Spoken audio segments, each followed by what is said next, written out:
भारत के चारों दिशाओं में संत मत का ध्वजा को फहराते हुए इस सुखसरना के पावन धरती पर उपस्थित हैं पूज्यपाद स्वामी शिवानंद जी महाराज। ऐसे महापुरुषों का दर्शन करने का सौभाग्य हमको दर्शन का सौभाग्य प्राप्त है और ऐसे महापुरुषों का मुखार बिंद से आगे का प्रवचन हम लोग श्रवण करते हैं। श्री सद्गुरु महाराज की जय।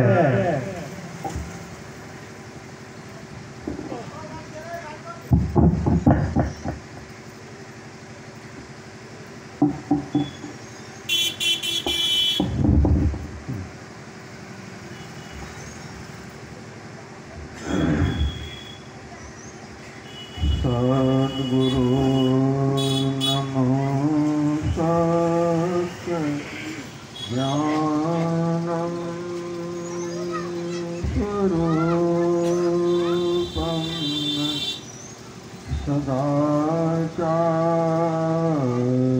पूर्ण सदानंद रूपम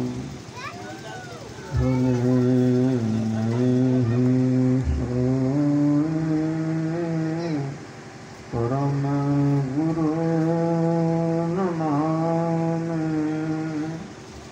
नमामि नमामि नमामि नमामि। सम्माननीय महात्मा गण, समादरणीय सज्जन वृंद, आदरणीय माताओं वृंद,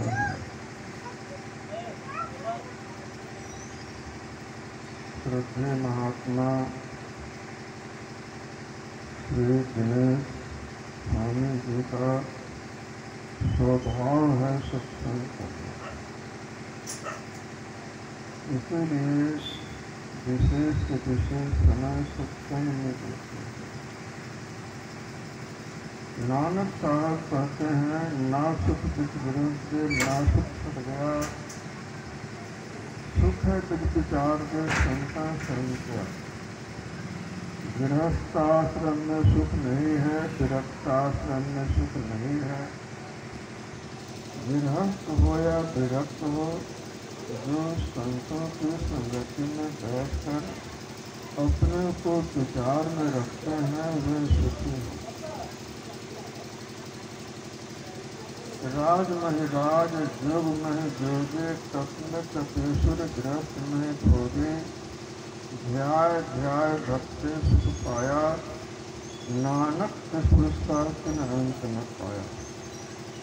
राजा हो प्रजा हो, गृहस्थ हो विरक्त हो,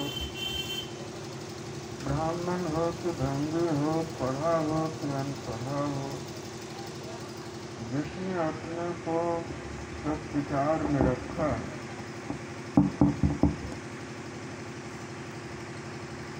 उसने परमात्मा की पहचान की।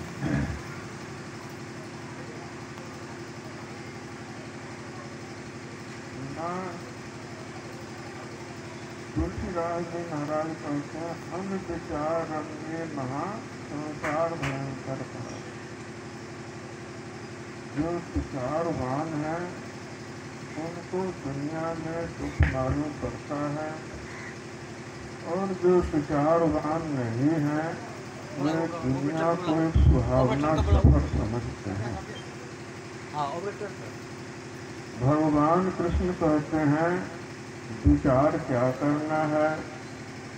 जन्म मृत्यु जरा व्याधि दुख दोषाणु दर्शनम। संसार में जन्म होता है, मृत्यु होती है, बुढ़ापा होता है और बहुत तरह की व्याधियां होती हैं। इनमें सुख नहीं है,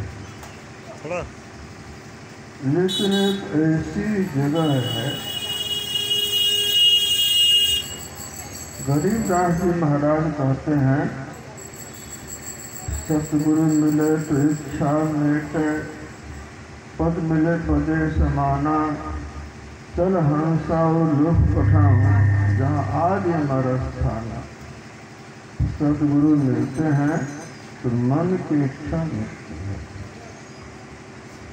और सदगुरु के साथ में वहाँ जाते हैं जहाँ अमर स्थान है। चार मुख जहाँ चलती करते माया हो रही काशी, दास गढ़ भगवत पर परसों मिले राम अविनाशी। वहाँ मुक्ति भी दासी का काम करती है, और वहाँ अविनाशी पद प्राप्त होता है। तो राधा स्वामी साहब कहते हैं, अकेले मत जाना वह राह, और गुरु गुरु नाही होवे निर्वाह। उस रास्ते पर अकेले मत जाना, गुरु के बिना जाना नहीं हो सकता है। उस रास्ते पर बहुत कठिनाइयां हैं, लंबा मार्ग दूरी घर, विकट पंथ बहुमार, कहो संतों क्यों पाइए दुर्लभ हरि। राह इतनी लंबी है कि जा मार्ग के गने जाए न पोसा, हरि के नाम सदा संतोषा। उस रास्ते के कोस गिने नहीं जाते। उस रास्ते पर कोई दुनिया भी नहीं जाती है। मार्ग अदम संग नहीं संबल, नाव गाँव कर भूला रे। तुलसीदास बहुत रास हरहु अगर, अहो राम अनुकूल। उस रास्ते पर इंद्रियां नहीं जाती हैं, और उस रास्ते पर चलने के लिए राह खर्च का भाव होता है, और जहाँ जाना है उस देश का नाम भुला जाए।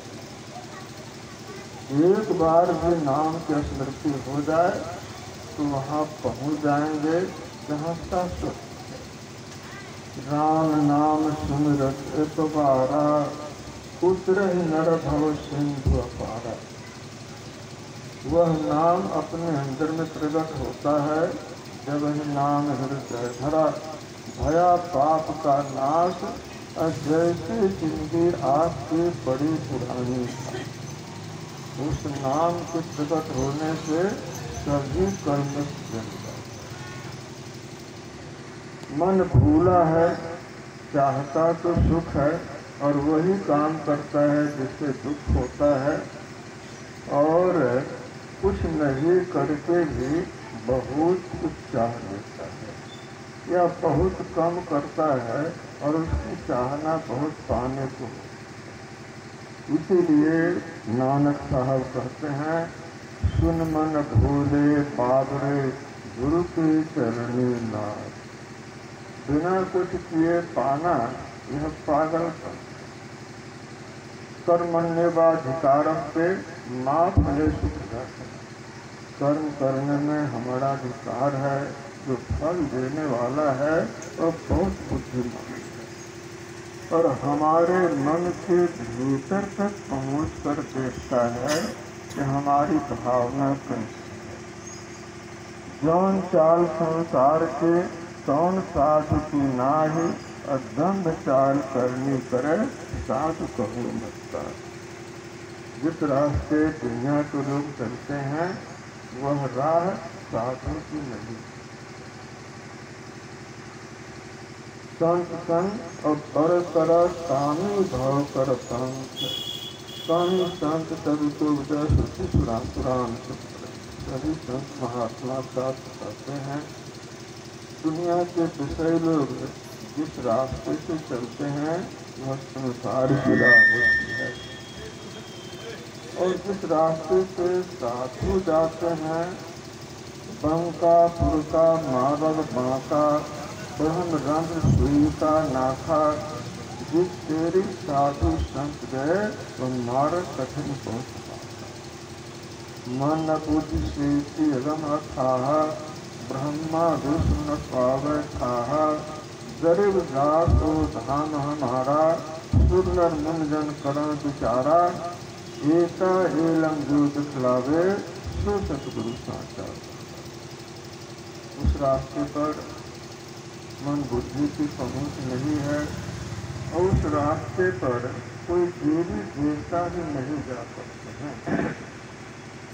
उस रास्ते पर मनुष्य ही जा सकता है। जिस रास्ते पर चलकर आत्मज्ञान, ज्ञान मान जह एको नाहि, एक ब्रह्म समान सब नाहि। तुलसीदास जी महाराज कहते हैं ज्ञान में कोई मान्यता नहीं, न नर की मान्यता है, न नारी की मान्यता है, न त्रिपुत्र की मान्यता है, न पशु पक्षियाँ देवी देवता की मान्यता है। यह मान्यता हमारे मन में है। आम का बीज तो आम का अंकुर, उसका पौधा और उसके पेड़, फिर उसमें वैसे फल। अब बीज को पता है कि जमीन में कहाँ तक जड़ जाएगी तो जल सतह बन जाए, और उस बीज को पता है कि आकाश में शाखाओं को कहाँ तक फैलाना है तो जल संभाल, और उसमें पत्ते कैसे हों, फूल कैसे हों, फल कैसे हों, स्वाद कैसे हो। तो पत्तियाँ भी, फूल भी, फल भी पैदा लिए लगे। इस तरह बैठा था कौन? एक दाना की। इसी तरह से हमारे मन में जैसी मान्यता होती है उसी मान्यता के अनुसार शरीर मिलता है। नर की से, नारी की से, लंबा नाका, गोरा, काला, और किसी का विवेक जागृत, किसी का विवेक संकुचित। जो केवल संसार में लगे होते हैं उनकी बुद्धि कुंठित होती है, उनकी मानवता और विकसित होती है। और जो संसार के बड़े का ख्याल रखते हैं उनकी मानवता विकसित होती है, बुद्धि विवेक प्रति। यह मानवता विकसित और बुद्धि विवेक प्रति कहाँ से आती है?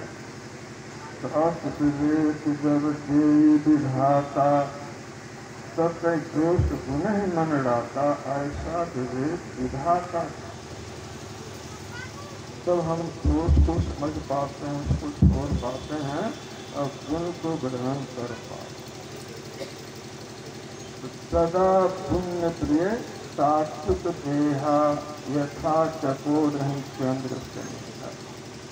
सात्विक देह होती है, बुद्धि सात्विक होती है, चिंतन पवित्र होता है, और ज्ञान इतना अच्छा लगता है जितना अच्छा कि चकोर को चंद्रमा अच्छा लगता है।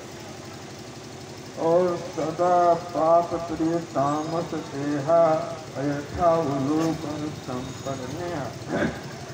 जब देह तामसी होती है, बुद्धि और शिक्षित होती है, तो हमें से असुर चिंतन होता है, और अंधकार अज्ञान ऐसा अच्छा लगता है जैसे उल्लू को अंधकार बहुत अच्छा लगता है।